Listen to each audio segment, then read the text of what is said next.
process begins at the silo, which holds the base grain, milling toasted wheat, and base grains. This process crushes them together.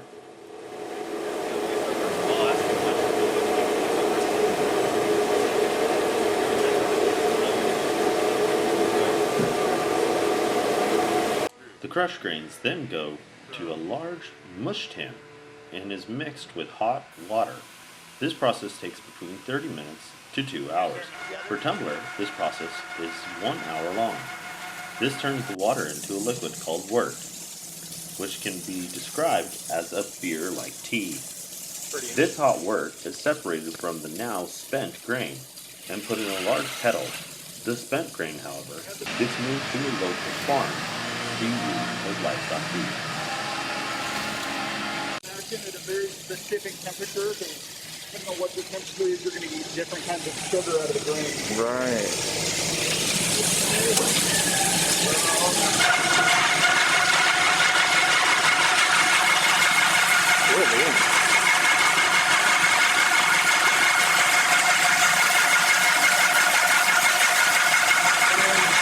About 30 seconds or so, the grain will make it here, and it's like double wood and mix it with the water. Oh, wow.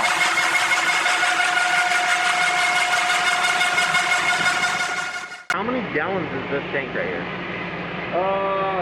is a 20-barrel mash tun, so 20 barrels is 620 gallons. There's headspace, though, so this is probably, if we put water in there, it probably hold about 700 gallons of water. Oh, wow. Wow. That's crazy. That is wild.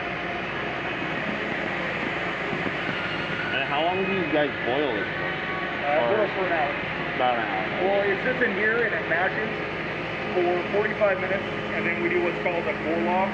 Basically, we take the liquid from the bottom and it recirculates it back to the top, and that's a 15-minute process. Exactly, yeah. So all in all, it's an hour in this tank, and then it takes 2 hours to transfer the liquid from here into there, and then it boils 10 hours. So right now we're doing a whirlpool. That's cool. Yeah, so all the hops. This is the one you put the hops in, right? Yes. So all those hops, most of them dissolve, but there's still some, going to be some hop matter in there. And then any proteins that came from the grain, as we spin it around, that concentrates it to the center. That way we don't take that stuff and put it in the tank. That stuff doesn't really taste good, so we want to leave it in here if we can. Oh yeah, makes sense. The kettle, now filled with that sugary water, or wort, is cooked at 212 degrees for 60 to 90 minutes. While this is happening, hops are added to the boiling wort. At this point, other flavors can be added, like fruits and ginger. This adds aromatics, bitterness, and overall changes the flavor of the wort, sometimes making it have citrus-like flavors. There's a fan up on the roof sucking everything up onto the roof. That's why none of the steam's coming out of this hole. And so instead of having fire on the bottom of the kettle, like you would be cooking, you're literally putting 250-degree steam around the outside. The wort is then cooled by a plate chiller to 72 degrees, and at this time, oxygen is introduced. And when you're done boiling the wort, it's void of oxygen. The wort then travels to a fermenter, where starter yeast is added. This yeast has been growing and multiplying for 2 days. Millions of yeast cells in each of these batches in order for a healthy fermentation to occur. The temperature of the fermenting wort is closely monitored and controlled by a panel on the wall. Up to this point, any change in temperature could have a huge impact on the outcome of the beer. And the yeast is actually heating up the tank itself. Not to a great degree, but there's a lot of friction going on. There's bioactivity, so just like with people creating heat, the yeast creates heat. So it's called he's testing the sugar level, which is called gravity. Just take a hydrometer. And that's how we get to know how much alcohol is going to be in the beer. Nice. So we have to start with a certain level of sugar for each recipe, and then the yeast is going to convert a certain percentage of that into alcohol. During fermentation, the yeast eats the sugar in the wort, turning it into alcohol and unwanted CO2 gases that are purged into a bucket of water. The now beer is crashed, dropping its temperature to near freezing, allowing the yeast and solids to fall to the bottom. This allows the brewmeister to separate most of them. But it was my first one, but it was okay. It was drinkable. That's where the glycol, and you can see the ice on the outside of that metal right there. Oh yeah. Yeah, that's from the glycol. That white piece right there, that's actually metal covered in ice. Wow. Because he said it gets to what? 32? This sits at like 35 degrees. You don't want it to freeze. Because the water itself will freeze.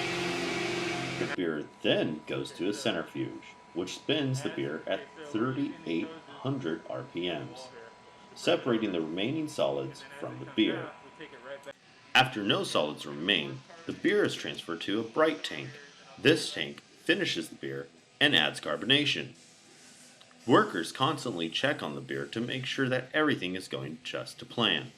Now, after everything looks good, this beer goes through the canning line. So it's oxygen and CO2? Yeah. Nice. 48 parts per billion, right? Yep.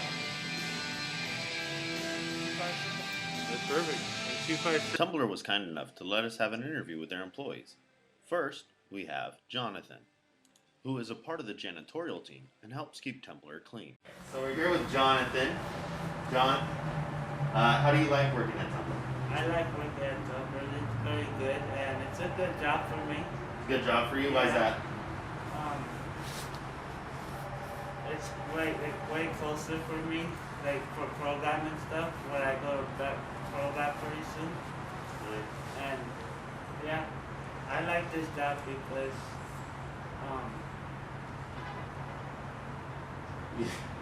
Here, let me give you another question.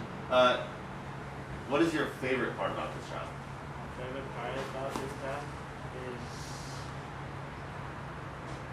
like what they tell me to do is when they tell me okay, all the spots and stuff. That's the part I like to do is scrubbing. You like to do scrubbing? Yeah, Why is that? it's a good exercise for me. It's good exercise. I mean, It's scrubbing all those floors, that's a lot of floor. Yeah. So, when you first started, how long ago was that? How long ago did you first start? I say I started like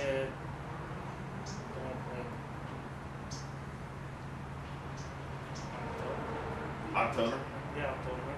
of this year or last year? Last year. Last year? So over a year. Yeah. And have you feel like you've gained something from this experience? Gained anything? Yeah. I feel like I gained something. What would you This say that you gained? experience. In this experience, I've shown them that I could be a good hard worker and stuff, and showing that I could prove them that I could do everything right and stuff instead of missing spots and stuff like that, and show them that I could be a good worker here. Yeah. Yeah. What is your favorite job to actually do? Out of everything you've done here, what is your favorite thing that you've done? My favorite thing that I've done is scrubbing the kitchen. Scrubbing the kitchen? Yeah. Why is that? Because when I scrub the kitchen stuff and when they scrub like kitchen like this, I feel like you get like more. You feel like you're building up some muscle? Yeah. That's good. Outside of the work itself, what is your favorite part about working at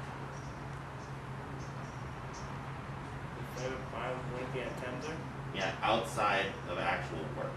So when you're on your break and Oh, all that like on stuff. the weekends and stuff like that. Yeah, sure.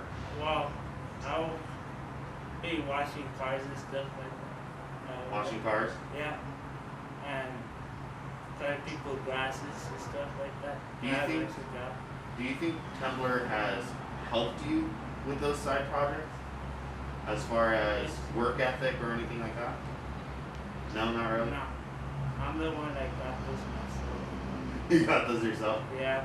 Why, yeah. That's good. Alright, John. Good job.